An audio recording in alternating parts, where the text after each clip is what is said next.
And at Hell in a Cell, I am going to end you. Because I am Sasha Banks. And my name is bigger than your title.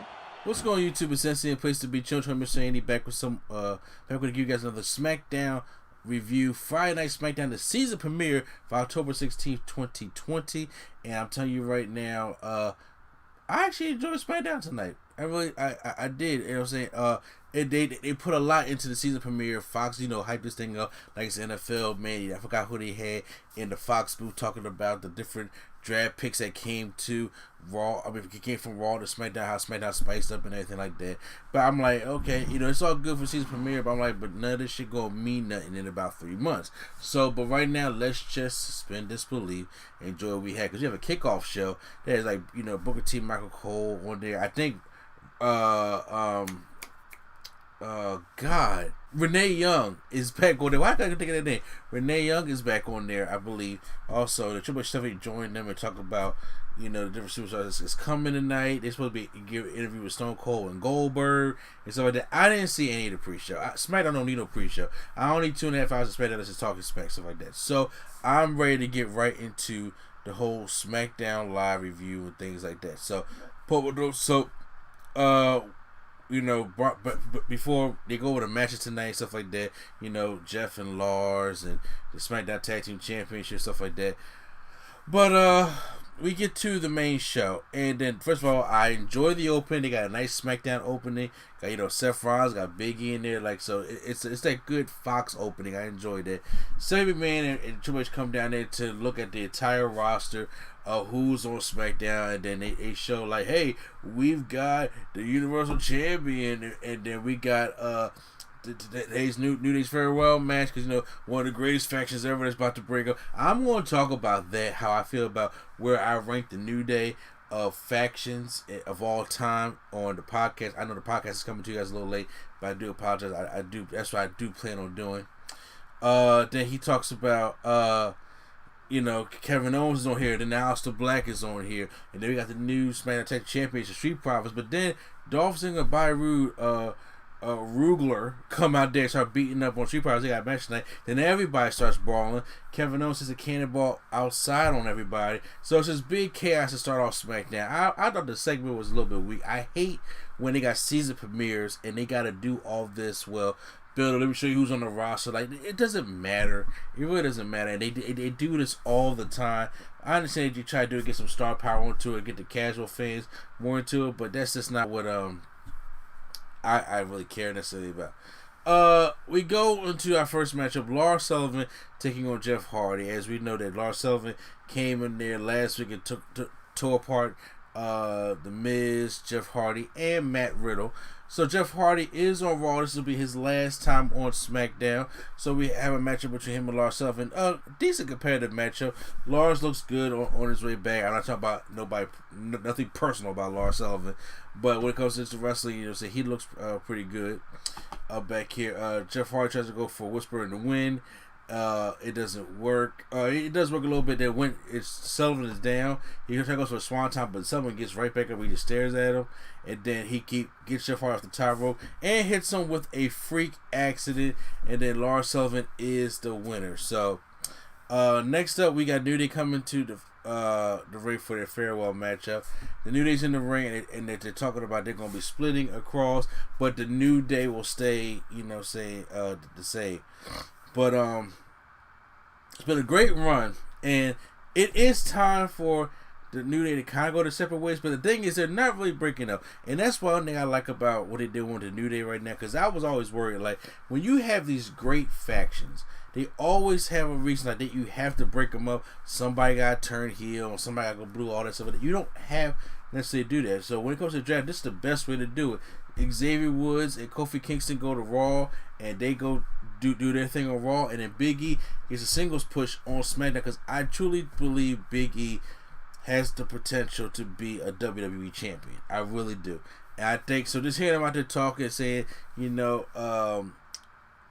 E talks, he loves going to the Waffle House with Kofi and Xavier Woods to talk about the problems of just being a great team and stuff like that, and a great stable. But now it's time to go back and they're gonna go their separate ways. But it's a 6-man tag team match. The New Day taking on Sheamus, Cesaro, and Shinsuke Nakamura. Good 6-man tag team matchup. It's hard to believe at this day it's been about 6 years since the New Day has been formed, 2014 to 2020. So that's gonna be a thing. They get Sheamus up for the midnight hour, and they win. They all hug in the ring. Feel good moment and stuff like that. It's a pretty good matchup, and the New Day take the win, and they're hugging it and they're posting everything like that. So Otis is backstage, and then Sami Zayn comes and he interrupts him and talks about, Monday Night Raw got your partner and got your girl, so and then you're gonna lose a lawsuit too. Otis pushes him to the ground, so it's nothing much. Daniel Bryan comes and he is now in the Thunderdome for the first time. Hard to believe because he was home being a father because Brie Bella had her second baby. So it's hard. He's at the Thunderdome. He pushes the screens, and then you can see that Brie Bella and her daughter is there on there, stuff like that. So he excited to see new faces and stuff like that. And everybody keeps name dropping Bianca Belair because she needs to be the one. They cannot mess her up. But then here comes the Friday Night Messiah.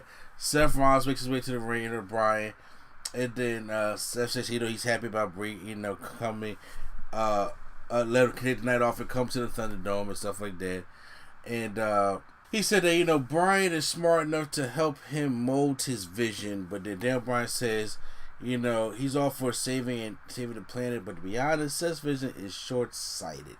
So Seth does not like that a little bit, but then he starts attacking Daniel Bryan, and then but then Mysterio's music hits it as he tries to retreat. Because after Daniel Bryan gets up and hits a ring clothesline, and then Mysterio comes out to the ring, and then it's like Mysterio, Dominic, and he's in the ring. Seth Rollins is asking Daniel Bryan to help him out. Daniel Bryan's like, "No, I got nothing to do with this. Let me slide out." And that's fine, but here comes Murphy. So you think it's going we're doing this again, but no. Murphy beats up Seth Rollins. He's taking him out. And then he's beating him down. He goes to extend a hand to Mysterio and Dominic Mysterio, but they do not shake his hand. They kind of walk out. They still don't trust him yet. But I think that's what the goal is. Murphy and Seth Rollins at Hell in a Cell. Next up, we get the Street Profits taking on Rugler. I'm playing Dolph Ziggler versus Bobby Roode. This match doesn't really get started too much because, first of all, I like the tag team moves of Dolph Ziggler and Bobby Roode. That when he launches Dolph Ziggler up and D do the Famouser or the Spine Buster zigzag combo. I'm like it. It's kind of like, even though I think I like the Claymore zigzag just a little bit better. But Bobby Roode is beating up on Montez and then Dolph Ziggler at the same time. And Bobby Roode's not supposed to be in the ring, so they throw out the whole matchup. They get mad and they toss Montez out. They give Angelo Dawkins the zigzag spinebuster combo, but then Montez goes on, gives a jumping, leaping crossbody, takes them out, and then of course you see Ric Flair, who supports Street Profits because the Skills commercial, is on the panel, the Thunderdome and stuff like that, watching. So I thought that was kind of cool, but it didn't lead to anything.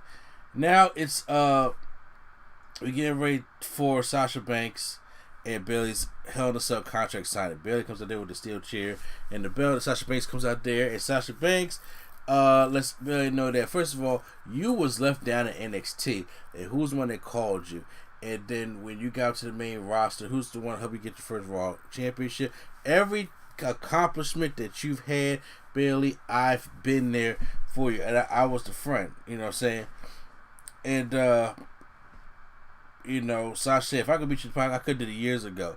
So they're the first ever women's tag team champions, because and then she's the longest reigning SmackDown women's champion, like 370 some days. And he said that's because of the help of Sasha Banks. And she says, but let me tell you something. My name is bigger than your championship. Line of the night right there. Line of the night. And she says, Bayley turned her back on her, so she gonna turn your back on yeah. So Sasha Banks saying that she gonna take the championship at Hell in a Cell. Should be a good matchup. I wish it was at WrestleMania, but I understand the Hell in a Cell thing being right now.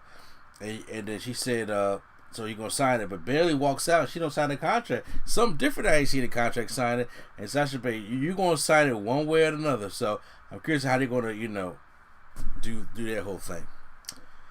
Universal Championship, Roman Reigns taking on Braun Strowman. They both got new looks. Roman don't got the shirt on and Braun do. So I'm like, okay. Braun's on Raw. I'm like, he got a rivalry with Keith Lee coming up. Braun's not winning no championship. So I was like, I hate when they book stuff like this because you know what the winner's going to be. So, but this time Braun Strowman, is getting the best of Roman Reigns. He does his little run to the side, knocks him over to the over the barricade, but then Roman, does a bounce back. Roman hits a couple spears on Braun Strowman, and then Roman about to go for another spear. Braun gets him up for a power step, but he gets him into like a rear naked choke kind of a thing, and then Braun stumbles, and then the monster passes out, so he doesn't tap out or anything like that. But Roman Reigns has a submission now.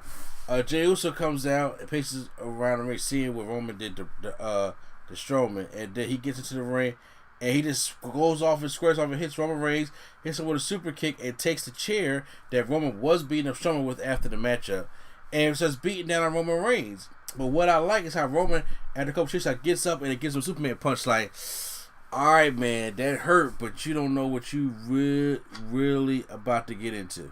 So he takes Superman punch, takes out Jey Uso, and this is, you know what? I'm getting more excited for this Hell in a Cell match. Jey Uso obviously is not going to win it, but they're making me, with the family thing and the story is going on, I'm enjoying this. I can't wait to see how this I Quit match is going to be booked. But that was Friday Night Smackdown, guys. Post out the comments down below. How did you guys enjoy Friday Night Smackdown? Hit the like button if you guys enjoyed my review. Hit the subscribe button for more WWE reviews right here on NC Studios. So once again, it's NC and place to be. Joe Trevor Stain, and Nerd Coalition is out.